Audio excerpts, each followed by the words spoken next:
ဒုက္ခလေလူလောကမှာအစဉ်ပြေတဲ့အခါမှာချမ်းသာလို့အစဉ်မပြေတဲ့အခါမှာဆင်းရဲဒုက္ခအကြက်တဲတွေတွေ့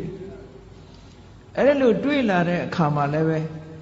ဆင်းရဲဒုက္ခတွေကြုံတဲ့အခါမှာ depression မဖြစ်ဖို့စိတ်ဓာတ်မကျဖို့စိတ်သက်သာရတဲ့နိလန်းနေနဲ့တွေးရမယ်မြတ်စွာဘုရားပေးထားတဲ့ general point ကတော့ဘာတုံးဆိုလို့ရှိရင်ဘယ်အရာမှမမြဲဘူးတဲ့တခဏပဲဆိုတဲ့အတွေးလေးနဲ့သိခံပါဆင်းရဲတဲ့အတိုင်းတာတစ်ခုကိုအဲ့ဒါနဲ့ခုခံကာကွယ်ထားသည့်အတွက်ကြောင့်ကိုယ်စိတ်ဓာတ်မှာ depression ဖြစ်တယ်ဆိုတာမရှိဘူးစိတ်ဓာတ်တွေနှိမ့်ကျသွားတာမျိုးမရှိဘူးတဲ့ခုခံနိုင်တယ်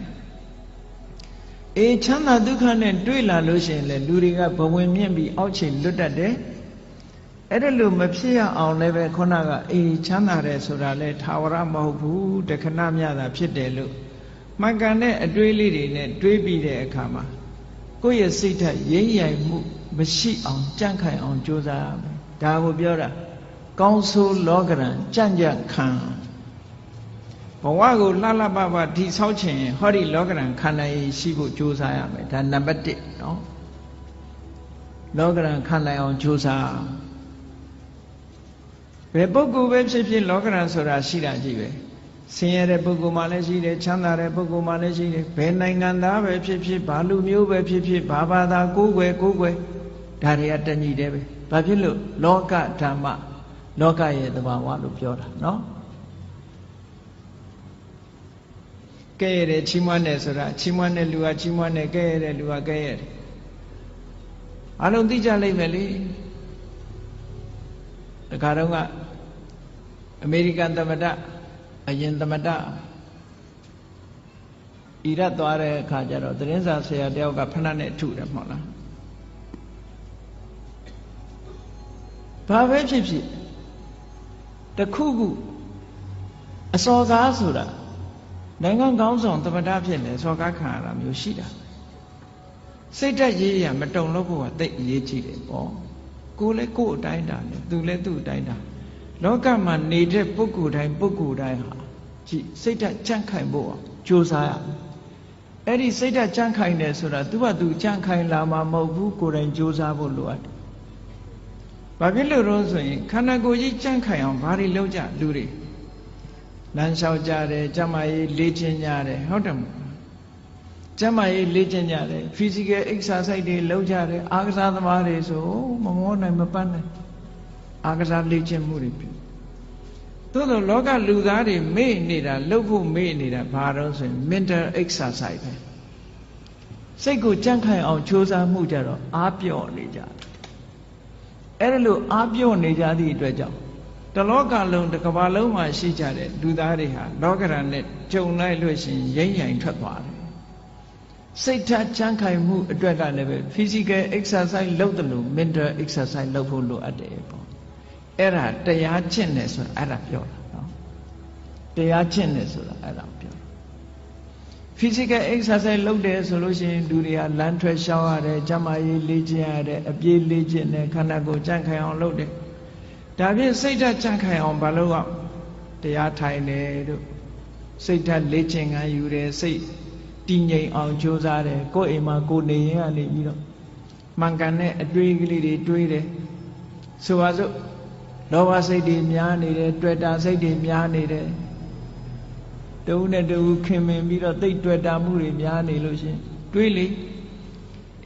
လူဆိုတာတနေ့ကျတော့ခွဲရအောင်ပါပဲဟောမခွဲခင်တို့ဘာတွေလုပ်မလဲတချို့အဲ့ဒါမျိုးကိုစဉ်းစားရမှာမစဉ်းစားကြဘူးပေါ့စိတ်ဓာတ်ကြန့်ခိုင်အောင်အဲ့ဒါတွေကလေ့ကျင့်ပေးရဆိုပါစို့နုပြိုးနေတဲ့အရွယ်ရှိတဲ့ပုဂ္ဂိုလ်တွေကစဉ်းစားရမှာပါ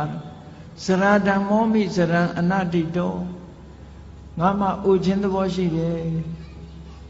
အိုတဲ့သဘာဝငါမှရှိနေတဲ့အိုခြင်းတရားကိုငါမလွန်မြောက်နိုင်သေးဘူးလို့ဒီဟာစိတ်ဓာတ်ကြန့်ခိုင်အောင်လေ့ကျင့်မှုတစ်ခုပဲတချို့အဲ့ဒါတွေတွေးရင်စိတ်ပြည့်စရာကြီးလို့ထင်တယ်မဟုတ်ဘူးစိတ်ပြည့်စရာတွေးတာမဟုတ်ဘူးသဘာဝအမှန်ကိုသိအောင်ကြိုးစားစိတ်ဓာတ်ဆိုတာသဘာဝအမှန်ကိုသိမှဒီထက်တယ် ရင့်ကျက်လာဗျာဒိဓမ္မောမိဗျာဒိနာတိတောအေးငါခန္ဓာကိုယ်ကြီးဟာနာရတဲ့သဘောရှိတယ်နာခြင်းတရားကိုငါမလွန်မြောက်နိုင်သေးဘူးတွေးပါဆင်ញင်စဉ်းစားပေးပါ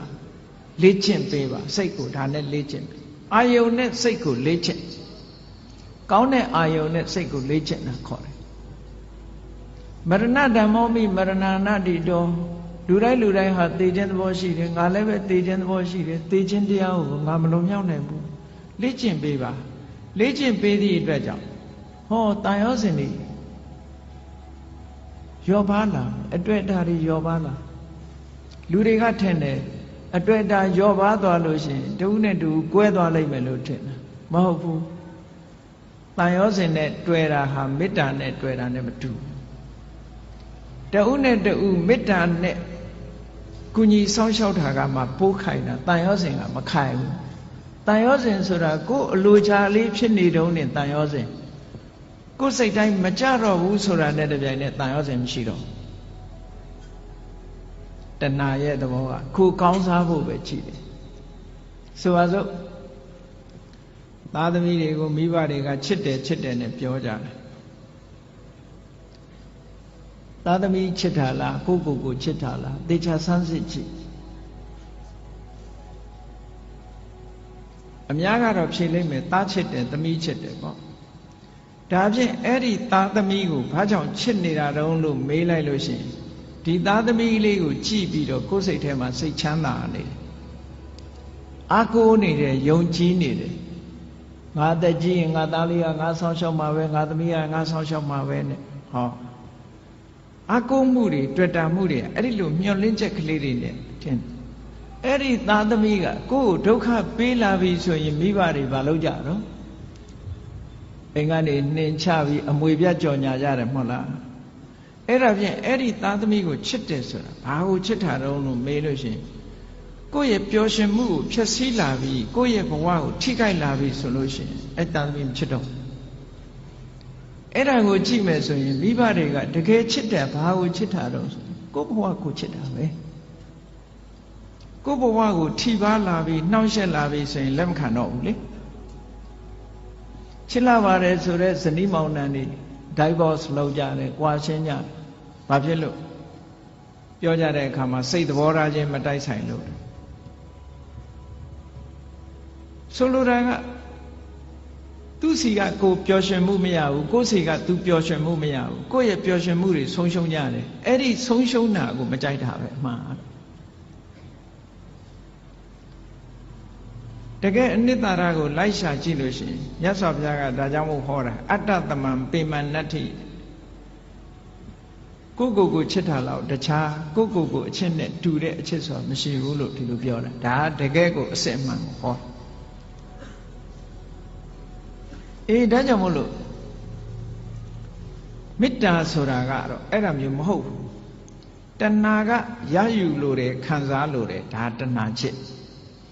မေတ္တာချစ်ဆိုတာကအဲ့ဒါမျိုးမဟုတ်ဘူးသူများအတွက်ပေးဆက်ခြင်းမေတ္တာချစ်ကသူများအတွက်ပေးဆက်တယ်တဏှာကကိုယ့်အတွက်မေတ္တာကသူ့အတွက်လှုပ်တာကပို့ပြီးတော့ခိုင်မြဲတယ်ဘာဖြစ်လို့တော့ဆိုစဉ်းစားရတယ်သူ့အတွက်စဉ်းစားတာကိုယ့်အတွက်မစဉ်းစားဘူးဟိုတစ်ဖက်ကလည်းမေတ္တာနဲ့ဆိုရင်သူ့အတွက်စဉ်းစားတယ်ကိုယ့်အတွက်မစဉ်းစားဘူးအဲ့ဒီတော့သူ့အတွက်ဆင်ပြေးနေလို့ရှိရင်ဟောမကွဲမကွာဖြစ်တာပေါ့ဟိုလူကလည်းငါအတွက်စဉ်းစားတယ်ဟိုလူကလည်းငါအတွက်စဉ်းစားတယ်နှစ်ဦးကိုယ့်အတွက်ကြီးပဲစဉ်းစားတယ်လိုဘဖြစ်နေတဲ့အချိန်မှာတော့ကိုယ့်အတွက်ဖြစ်နေရင်ခြေနှက်တယ်ကိုယ့်အတွက်မဖြစ်တာနဲ့တပြိုင်တည်းခွဲကြရောအဲ့တော့မေတ္တာချစ်နဲ့တဏှာချစ်တခြားနည်းနဲ့ပြောမယ်ဆိုလို့ရှိရင်မေတ္တာချစ်ကအေးမြပြီးတော့တဏှာချစ်ကပူလောင်နေတဏှာရဲ့နောက်ွယ်မှာဘာတွေလာတော့ဆိုတောကဆိုတာရောက်လာစိုးရိမ်တာတွေပူဆွေးတာတွေဒါတွေဖြစ်လာမေတ္တာရဲ့နောက်ကမှာဒါတွေလုံးဝမရှိဘူးအေးချမ်းတယ်တည်ငြိမ်တယ်ဆိုတာတွေဖြစ်တယ်ဒါကြောင့်မို့မေတ္တာနှလုံးသားနဲ့ချစ်နိုင်အောင်ကြိုးစားအဲ့ဒါပို့ပြီးတော့ခိုင်မြဲတယ်စိတ်ဓာတ်ကြံ့ခိုင်မှုနဲ့ပတ်သက်ပြီးတော့ဒါကိုမြတ်စွာဘုရားကလောကရန်နဲ့ကျုံလာပြီဆိုလို့ရှိရင်ကြံ့ကြံ့ခံနိုင်အောင်လေ့ကျင့်ရစိတ်ဓာတ်ကိုလေ့ကျင့်ပေးရမယ် လေ့ကျင့်တယ်ဆိုတဲ့နေရာမှာဘာနဲ့လေ့ကျင့်သမထကျင့်စဉ်တစ်ခုကိုကျင့်တာလဲဒါလေ့ကျင့်တာပဲဝိပဿနာကျင့်စဉ်တစ်ခုကိုကျင့်တာလဲလေ့ကျင့်တာပဲအဓိကကတော့ wise attention လို့ဆိုတယ်မှန်မှန်ကန်ကန်စဉ်းစားတတ်မှုပါယောနိသောမနတိကာရလို့ခေါ်တယ်မှန်မှန်ကန်ကန်စဉ်းစားတယ်ဆိုတာဘာတော့ဆိုရင်အဆိုးဘက်ကမကြည့်ဘူးကောင်းဘက်ကကြည့်အကုသိုလ်ဖြစ်အောင်မကြည့်ဘူးကုသိုလ်ဖြစ်အောင်ကြည့်တယ်အကောင်းဘက်ကတွေးတယ်အရာရာမှာအကုန်လုံးအကောင်းဘက်ကတွေးရမှာလားလို့ဆိုဒီလိုတော့မဟုတ်ပါဘူးမှန်ကန်တဲ့ဘက်ကအကောင်းဘက်ကစဉ်းစားနိုင်တတ်ရမယ်အဆိုးဘက်ကကြည့်လို့ရှိရင်အဆိုးဆိုတာအပြစ်ကိုကြည့်တဲ့အခါမှာအရာရာမှာအမှန်ကိုကြည့်ဖို့လိုအပ်တယ်ပေါ့ဆိုပါစို့လူတယောက်ပေါ်မှာကိုယ်ကဒေါသဖြစ်တယ်ဒေါသဖြစ်တယ်ဆိုတာ तू ဘာအတွေးနဲ့ तू ဒေါသဖြစ်တယ်လဲလို့ဆိုရင်အေးဒီကောင်ကငါ့ကိုစော်ကားတယ်တက်စော်ကားတာပဲဆိုတဲ့အဲ့ဒီအတွေးတွေနဲ့တွေးလိုက်မယ်ဆိုလို့ရှိရင်ဒေါသဖြစ်လာမှာအဲ့ဒီအတွေးမဟုတ်ဘဲနဲ့ပြောင်းပြီးတော့တွေးလိုက်တယ်အေး तू ဆဲတာ तू ဆိုးတာငါကပ်ပါတာမဟုတ်ဘူးငါနဲ့မဆိုင်ဘူး तू ဆိုး तू ခံလိုက်မယ်ငါမပတ်သက်ဘူးလို့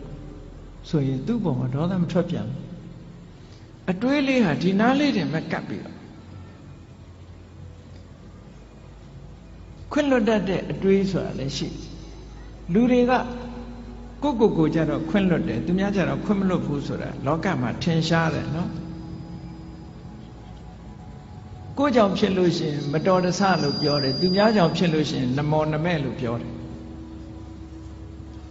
တကယ်ကိုအဲ့ဒါလို့ဖြစ်တယ်နော်သူများကြောင့်တစုံတစ်ခုဖြစ်သွားရင်ဟာဒီလူကနမောနမဲ့နေလို့ဖြစ်တယ်ကိုကြောင့်ဖြစ်ရင်တော့မတော်တဆ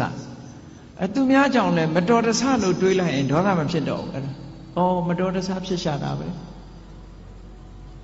နော်ဒါစိတ်ဓာတ်ရဲ့အကြံခံမှုတွေပဲကိုယ်ကိုလေ့ကျင့်ပေးရမှာအောင်ပြောတာသူများပေါ်မှာအပြစ်နေမြင်နေသည်တည်းများကာလပတ်လို့မေတ္တာဆိုတာသက်ဝင်နိုင်ဖို့မဖြစ်ဘူးတဲ့ဘယ်ရာပဲဖြစ်ဖြစ်အစဉ်ပြေအောင်စဉ်းစားတတ်ဖို့လိုတယ်ပေါ့အကောင်းဘက်ကကြည်တာတွေဟာစိတ်ဆင်းရဲမှုကိုကာကွယ်ပေးနိုင်တာတော့သိကြတယ်ပုံမြင်လေးတစ်ခုရှိတယ်မြေထားမောင်းတဲ့မြေထားမောင်းသမားတစ်ယောက် engine driver မြေထား driver တစ်ယောက်ဘယ်တော့ဖြစ်သူကအကောင်းဘက်ကကြီးပဲပြောတယ်အဆိုးဘက်ကဘယ်တော့မှမကြည့်ဘူးကောင်းဘက်ကကြီးပဲပြောလို့ရှိတယ်ဒီနေ့ကျတော့ဘာဖြစ်တုံဆိုမတော်တဆသူ accident ဖြစ်တယ်ဆေးရုံတင်လိုက်ရဆေးရုံတင်လိုက်ရတော့ခြေထောက်တစ်ဖက်ဟာမြေထားကျိတ်ပြီးတော့အင်မတန်အခြေအနေဆိုတော့ခြေထောက်တစ်ဖက်ဖြတ်ရမယ်ကိန်းရောက်သွားအဲ့ဒီမှာသူ့မိတ်ဆွေတွေကသတင်းသွားမေးတယ်မေးရင်သူ့ကိုပြောတာမင်းဘယ်တော့မှဆိုအကောင်းဘက်ကကြီးပဲပြောတယ်အကောင်းကြီးပဲမြင်တယ်မင်းဒီတစ်ခါမင်းကိုမင်းဖြစ်တဲ့အခါအကောင်းမြင်နိုင်အောင်မလားပေါ့အကောင်းမြင်နိုင်အောင်မလားမင်းကိုယ်တိုင်ခြေထောက်တစ်ဖက်ဖြတ်ရတော့မင်းဘယ်လိုလုပ်အကောင်းမြင်မလို့ဆိုအဲ့ဒီလူကပြုံးပြီးတော့ဘာပြောတော့ဆိုလို့ရှိရင်တငယ်ချင်းတို့တဲ့ငါဒီကနေ့ကစပြီးတော့ခြေထောက်ဒီဖနက်ဟာတစ်ဖက်ဖိုးသက်သာသွားပြီငါဖနက်ဟာနှစ်ခုမဝယ်ရတော့ဘူးတစ်ခုပဲဝယ်ရတော့အကောင်းဘက်ကနေကြည့်ပြောတာနော်ဖနက်တရံထဲမှာတစ်ဖက်စာပဲငါဝယ်ရတော့မယ်ဆိုတစ်ဖက်ဖိုးငါသက်သာသွားပြီလို့ပြောတာခြေထောက်ဖြတ်ရလို့ဖြစ်ရလေခြင်းဆိုတဲ့အတွေးကိုမတွေးဘူးအေးဖနက်တစ်ဖက်ဖိုးသက်သာသွားပြီအကောင်းဘက်ကမြင်တာတချို့နေရာမှာ wise attention ဆိုတာအဲ့ဒါမျိုးကိုပြောတာ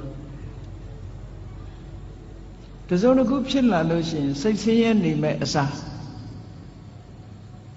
အကောင်းဘက်ကလှည့်တွေးပြီးတော့လှုပ်တင်လှုပ်ထိုက်တာလှုပ်အောင်ဒါပြောတာနော်လှုပ်တင်လှုပ်ထိုက်တာစိတ်ပူပန်တာနဲ့လှုပ်တင်လှုပ်ထိုက်တာဆိုတာနဲ့တခြားစီတချို့ကမကောင်းတာဖြစ်ပြီဆိုလို့ရှိရင်စိတ်ထဲကပူပန်ပြီးတော့ဘာလို့မှမသိညာလို့မှမသိစိတ်တွေဆင်းရဲပြီးတော့အဲ့ဒါလိုနေတယ်အဲ့ဒါလိုမဟုတ်ဒါအဖြေမဟုတ်ဘူး အဖြေမဟုတ်ဘူးစိတ်ပူပန်နေမဲ့အစားပူပန်မှုကိုလျှော့ချပြီးတော့ဘာလို့သင့်တယ်ဆိုတာကိုစဉ်းစားဖို့ပဲလိုအပ်တယ်ဟောတာစိတ်ရဲ့စွမ်းရည်တွေကိုဒီလိုလေ့ကျင့်ပြရမယ်ပြော